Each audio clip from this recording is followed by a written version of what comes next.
నమస్తే, welcome to yo-yo TV. రాష్ట్రంలో Marwadi go back అనే నినాదం రోజు రోజుకి ముదురుతూ ఉంది.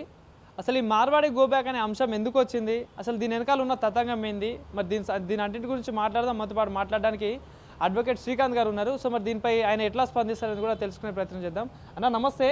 సో రాష్ట్రంలో దాదాపుగా కొన్ని రోజుల నుండి మార్వాడి గో బ్యాక్ అనే అంశం చర్చనీయాంశంగా మారుతూ ఉంది. అసలు మార్వాడీలు కావచ్చు, రాజస్థాన్, గుజరాత్ సంబంధించిన వాళ్ళు అసలు ఇక్కడ రాష్ట్రంలో ఉండొద్దని ఒక నినాదం అయితే మారుమోగుతా ఉంది. ఏంటి దీనిపై మీరు ఎట్లా స్పందిస్తారు? అంటే బీయింగ్ ఏ అడ్వకేట్గా అంటే ఎవరిని పొమ్మని చెప్పేటువంటి హక్కు మనకు లేదు అని ఉద్యమకారుడిగా మాత్రం ఆత్మాభిమానం అడ్డొస్తే మాత్రం తరిమేటువంటి పరిస్థితి ఉంటుంది. ఎందుకంటే తెలంగాణ ఉద్యమంలో కూడా మేము ఏం చెప్పినాం, ఆంధ్రోడు తమ్ముడే అడ్డొస్తే తన్నుడే అని చెప్పినాం.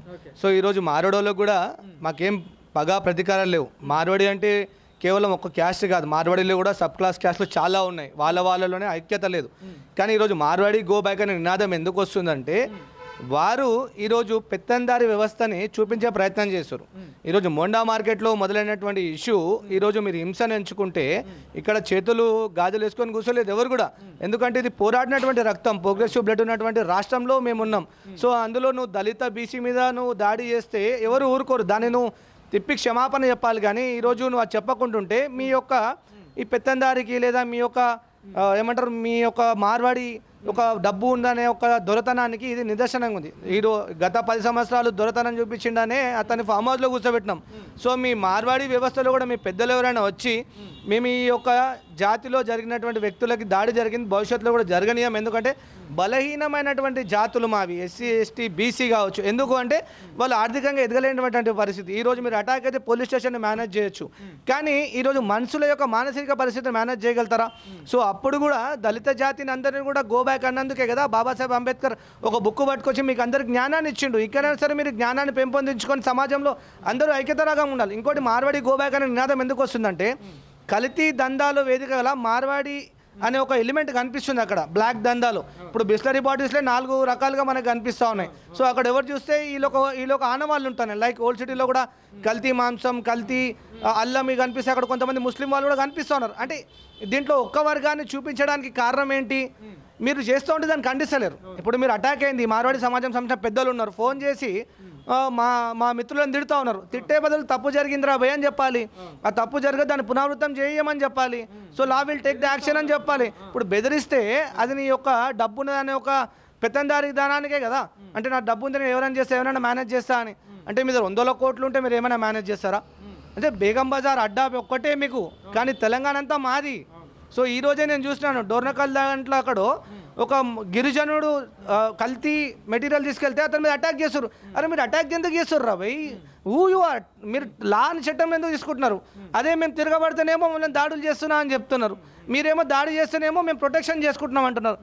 అంటే కొన్ని ఏరియాలో చూసుకుంటే దాదాపు మొత్తం వాళ్ళే షాపులు డూప్లికేట్ సామాన్లు తెస్తున్నారు అని చెప్పేసి కొంతమంది చెప్తా ఉన్నారు. అదేవిధంగా వాళ్ళు యూపీఐ అనే వాడరు. ఒక పక్క డిజిటల్ ఇండియా అని చెప్పేసి మోడీ గారు చెప్తా ఉంటే వీళ్ళేమో అసలు యూపీఐ కొంతమంది వాడట్లేదని కూడా కొంతమంది చెప్తున్న పరిస్థితి. సో ఏంటది, ఇవన్నిటిని అరికట్టే ఛాన్స్ ఉంటుందా? అంటే ఇది దొంగలు ఊరు పంచుకుంటున్నట్లు అధికారులు ఈ మార్వాడోలు మొత్తం వ్యవస్థను పంచుకుంటున్నారు. అలాంటి పరిస్థితి ఉన్నది. అంటే అధికారుల యొక్క లోపాయుక్తనం కూడా కనిపిస్తూ ఉన్నది ఇక్కడ. ఏదైతే అధికారులు నిరంతరం పర్యవేక్షించి కల్తీ లేని ఒక వస్తువులని మార్కెట్లో అందించాలి. సో అది కమర్షియల్ డిపార్ట్మెంట్ కానీ, సిటీఓలు కానీ, అలాగే ఫుడ్ ఇన్స్పెక్షన్ సంబంధించిన ఇన్స్పెక్టర్స్ కానీ, లేదా ఆ యొక్క అధికార గణం అంతా కూడా దీనిపై నిరంతరం పర్యవేక్షించాలి. సో అవి పర్యవేక్షించకుండా వీళ్ళు మామూలుకి లోబడి లేదా డబ్బులకు ఎగబడి అవినీతికి పాల్పడి ఈరోజు ఇలాంటి వ్యవస్థలో ఈ యొక్క చిన్న భిన్న వ్యవస్థను కారణమవుతున్నారు. మార్వాడీలకు ఏమైంది, కల్తీ వ్యాపారం చేస్తుంటే దాన్ని అరికట్టాలి, సీల్ చేయాలి, అని జైల్లో పడాలి. ఇది 420 చీటింగ్ కింద అవుతుంది.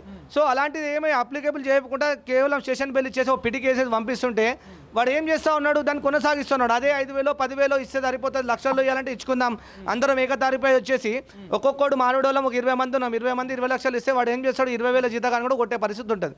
సో అలాంటి పరిస్థితి ఏర్పడ్డది. సో వ్యవస్థ అనేది ఈరోజు బలహీనం అవుతా ఉన్నది. కారణం అవినీతికి పాల్పడుతున్న అధికారులు ఉన్నారు కాబట్టి. ఇప్పటికైనా సరే రేవంత్ రెడ్డి గారు యువ ముఖ్యమంత్రిగా ఉన్నారు కాబట్టి సో కల్తీ సామ్రాజ్యంపై మీకు పూర్తి అవగాహన ఉన్నది. ఎందుకంటే మీరు ఈ హైదరాబాద్ చుట్టుపక్కల ఒక 20 ఏళ్ళు బతుకుతున్నారు, రియల్ ఎస్టేట్ చేసినటువంటి వ్యక్తి మీరు.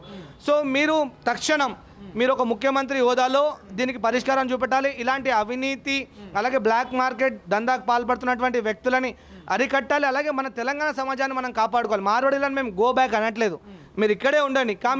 కానీ మా మీద తిరగబడితే మాత్రం మేము ఊరుకునే లేదు. మీకు ఇక్కడ బతికేటువంటి స్వేచ్ఛ ఉంది. గుజరాతీలు కానీ, మార్వాడీలు కానీ, రాజస్థాన్ కానీ, వీఆర్ ఆల్ ఇండియన్స్.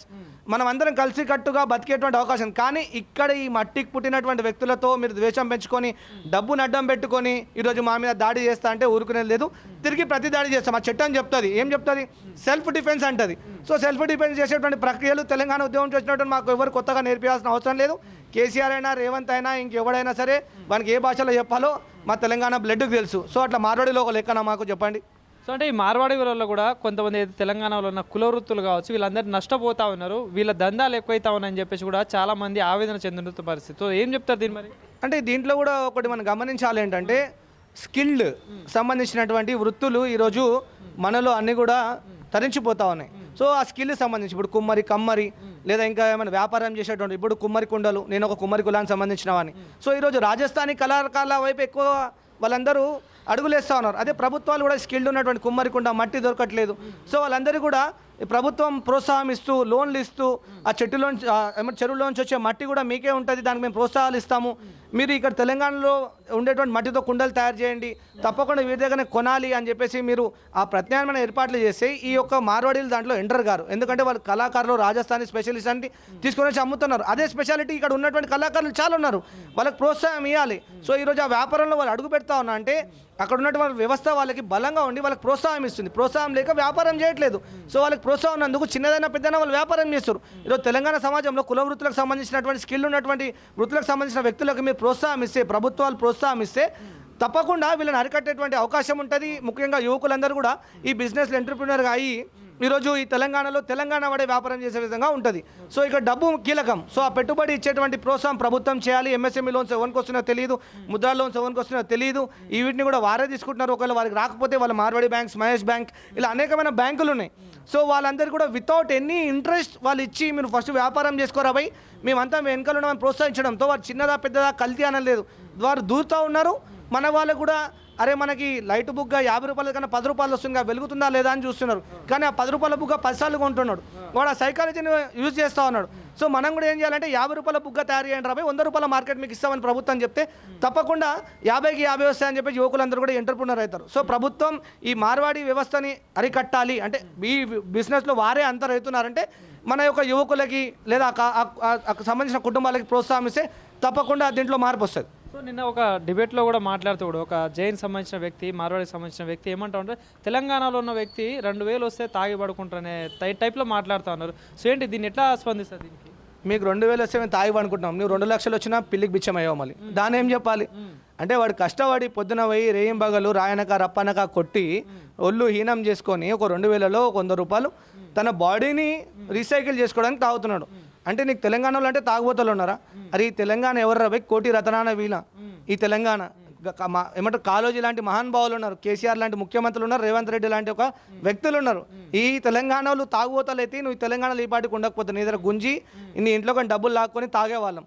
నువ్వు 2 లక్షలు ఉన్నా పిల్లికి బిచ్చమే, అది 2000 తాగుతున్నాడు అని నువ్వు ఈరోజు నీ యొక్క దొరతనానికి లేదా నీ యొక్క డబ్బు యొక్క పెత్తంతో ఈరోజు మాట్లాడుతూ ఉన్నావు. ఇలాంటి వాక్యాలే ఈరోజు ఏమంటారు విచ్ఛిన్నం అవుతున్నాయి, మనుషులో ద్వేషం పెరుగుతుంది. ఈరోజు 2000 ఉన్నాయని చెప్పేసి తాగుతున్న తెలంగాణ అంటున్నావు, 2 లక్షలు ఉన్నాయి నువ్వు పిల్లికి బిచ్చం ఎవరా అని చెప్పేసి నీ ఇంట్లోకి వెళ్ళి మేము ఒక బిచ్చాలను పట్టుకొచ్చి చెయ్యిరా లేకపోతే అయ్యి నేను డబ్బులు గుంచుకోవాలి అందుకు పంచుతాం రాబోనెట్ పాలసీ చేస్తామంటే నువ్వు ఊరుకుంటావా? సో నీ డబ్బుని నువ్వు ఖర్చు పెట్టుకో, ఆయన డబ్బుని ఆయన ఖర్చు పెట్టుకుంటారు. కానీ తెలంగాణ అని అంటగట్టినావు అంటే అక్కడే నీకు అర్థమవుతుంది నువ్వు ఎంత ద్వేషాన్ని పెంచుకుంటున్నావు తెలంగాణల మీద. సో ఈ ద్వేషాన్ని వీడి తెలంగాణ అనే ఒక రాష్ట్రం, తెలంగాణ అనే ప్రజలని మీరు గుండెల్లో పెట్టుకోండి, మేము నెత్తి మీద పెట్టుకుంటాం, లేదంటే మీ కాళ్ళ కింద తొక్కుతాం. సో మరి వాళ్ళని కొంతమంది పార్టీ నాయకులు కూడా సపోర్ట్ చేస్తూ ఉన్నారు. ఎందుకు బైకాట్ చేయాలి మార్వాడీస్ కావచ్చు, ఈ రాజస్థాన్ కావచ్చు, గుజరాతీలు కావచ్చు, ఎందుకు వాళ్ళని బైకాట్ చేయాలని కూడా బీజేపీ సంబంధించిన నాయకులు వాళ్ళని సపోర్ట్ చేస్తున్నారు. ఏం చెప్తారు? సి ఇక్కడ ఎక్కడ కూడా మార్వాడి లేదా జైన్, గుజరాతీ అని లేదు, ఇక్కడ ఆత్మాభిమానం. సో కొట్టిన వాళ్ళు ఆ కమ్యూనిటీకి చెందిన వాళ్ళు. సో ఈరోజు మీకు వాళ్ళు గంపగుత్తగా ఓట్లు వేస్తుండొచ్చు. సో నేను ఉండేటువంటి నియోజకవర్గంలో మార్వాడీలు నా ఇంటి పక్కన ఉంటారు, అందరు ఉంటారు. మాకే వాళ్ళతో ఏ ప్రాబ్లం లేదు, మనం ఏది ఇస్తే అది వాళ్ళు ఇస్తారు. కానీ మీరు ఈరోజు కొట్టిన వ్యక్తికి ఏదైతే దాడి జరిగి వాళ్ళు ఇబ్బంది పడుతున్నారో వాళ్ళని మీరు పరామర్శించి ఇది పునరావృతం కాకూడదు అనాలి.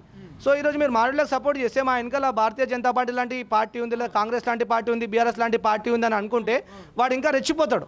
సో మీరు ఇక్కడనే సమస్యని పరిష్కరించే విధంగా ఉండాలి. మీరు కేవలం హిందుత్వంలో దాడి జరిగింది అప్పుడు మీరు ఎందుకు దాన్ని వ్యతిరేకించలేదు అంటే, అరే ఇప్పుడు జరిగింది ఒక వ్యక్తి మీద, వారు చేసింది ఒక వర్గం, వాళ్ళందరూ ఒక్కడొచ్చి కొట్టలే, వ్యక్తులు వచ్చి కొట్టారు. సో వ్యక్తి వచ్చి కొడితే అది మేము కులానికి అంటగట్టాలం కాదు, మార్వాడిజానికి అంటగట్టాలం కాదు. సో ఇది వ్యక్తులు అందరూ వచ్చి మీరు అహంకారంతో అక్కడ ఆపనీకి పోయింది ఒక ఎస్సీ కొట్టలే, బీసీ వచ్చి పోతే కూడా పొద్దున్న నుంచి చూసే వ్యక్తి వాడు అహంకారంతో ఈ డబ్బు లేదని చెప్పేసి ఆలోచించి వాడు కొట్టినాడు. సో ఇప్పుడు ఉన్నటువంటి నాయకులు దాన్ని మీరు అందరూ పరిష్కరించాలి. పరిష్కరించకుండా మాధవిలత లాంటి వాళ్ళు లేదా ఇంకా కొంతమంది మినిస్టర్ లాంటి వాళ్ళు ఈరోజు వాళ్ళందరూ హిందువులు ఐక్యత రాగంతో, నేను హిందువే నువ్వు హిందువే అందరం హిందువులే, హిందువులందరం కూడా బంధువులం, హిందువులందరం బంధువులం. సో ఆ బంధుత్వాన్ని మరుస్తుండు కాబట్టి ఈరోజు ప్రాణం మీదకి వస్తే ప్రతి దాడి చేయాల్సి వస్తుంది. రేపు ఈ మొండా మార్కెట్లో జరిగింది తెలంగాణ వ్యాప్తం అంతా జరుగుతుంది, అది జరగకూడదని ప్రొటెస్ట్ చేస్తూ ఉన్నారు. సో దానికి మీరు సానుకూలంగా స్పందించి ఆ మార్వాడి వాళ్ళకు కూడా చెప్పాలి, మీరు ఇలాంటివి చేయకూడదు, చేస్తే రేపు తెలంగాణలో అగ్గి రాసుకుంటే తర్వాత మీకు మేము ప్రొటెక్షన్ లేని పరిస్థితి. ఎందుకంటే ఈ గడ్డ నాది, ఇక్కడ ఉన్న ప్రజలు మావారు, మీ వారు, అందరు వారని చెప్పాలి. Thank you.